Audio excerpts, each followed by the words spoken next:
In Modern Warfare 2 Ground War, my longest snipe is 797 meters.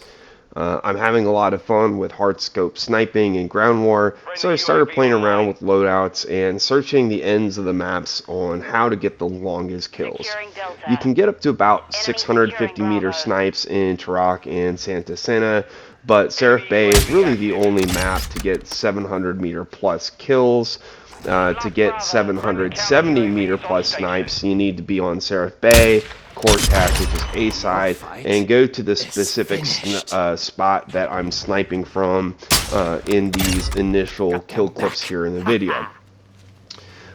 There is a lot to unpack from start to finish, including glitches and rendering issues that you're going to find at both 350 meters and 670 meters plus, so don't skip any parts of the video.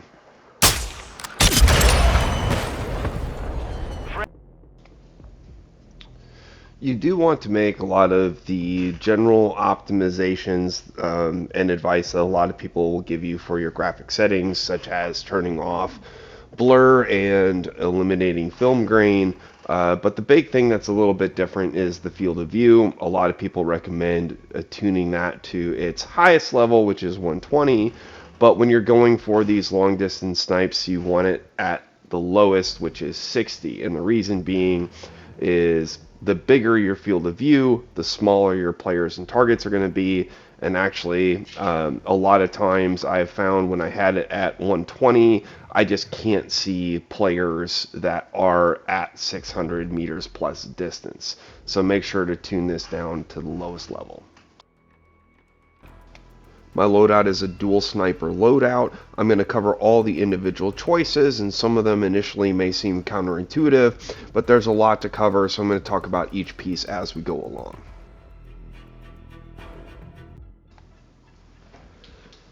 The first sniper is the sniper for your 500 meter plus shots. It's a Victus XMR, loaded and tuned for range, accuracy, and bullet velocity.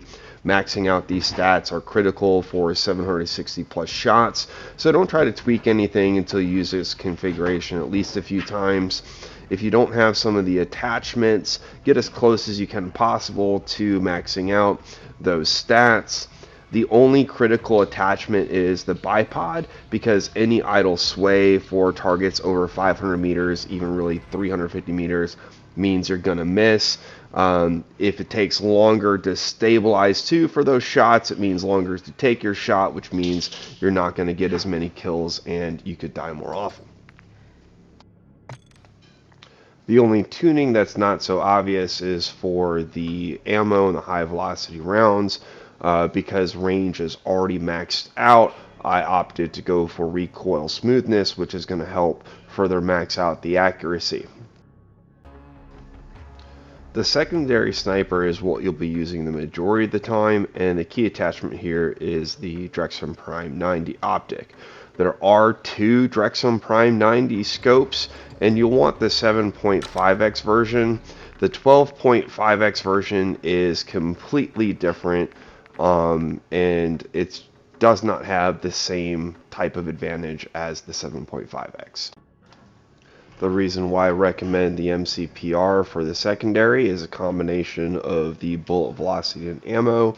The bullet velocity will allow you to make up to 650 meter snipes with very little adjustment, and for ammo it comes with 10 in the clip and 20 in reserve, so you've got plenty of ammo to take out the closer range enemies.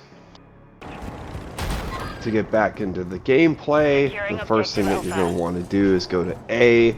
I like to set a claymore and then grab some ammo, and then I'll set another claymore. This can get you some extra kills, it's going to get you extra ammo, then you can get into position. To get to the spot, you're going to want to go back into the southwest corner of the map. Go all the way back to the start of the hill, because that's the only spot that you can climb up here, and then go to the top of this ledge. The first thing that you're going to want to do when you get to the top of the hill is use that thermal to scan the surroundings and try to find a kill, because if you don't get a kill, then you could get kicked for inactivity. So this is going to help make sure you don't get kicked for inactivity. And as you just saw there, that was a claymore kill from the initial claymores that we put down. Once you get that initial kill shot and you're not going to be kicked for inactivity, what you're really doing is looking for these orange and blue barricades where the tower is. And you're going to want to trace them up to see if someone's in the tower. The big problem is that even if you see someone up there, you know, it's hard to tell the difference if someone's actually up there, if it's a dead body. But I've had plenty of cases where I'm going closer and I see someone there, I back away, they go invis, and so it can be really troublesome to actually get a shot. If you're lucky enough that it's a real live person and you can back up and still see them, then you can back up as much as possible, put your barricade down, and go for that long distance shot.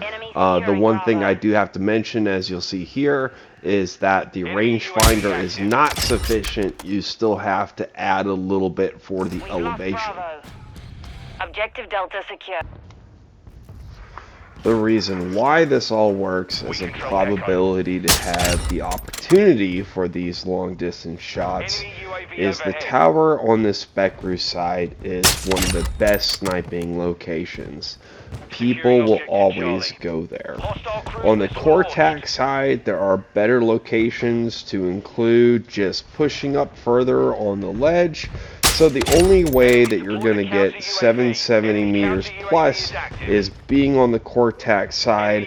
That is, unless the video takes off and people start playing sniper games in that particular position.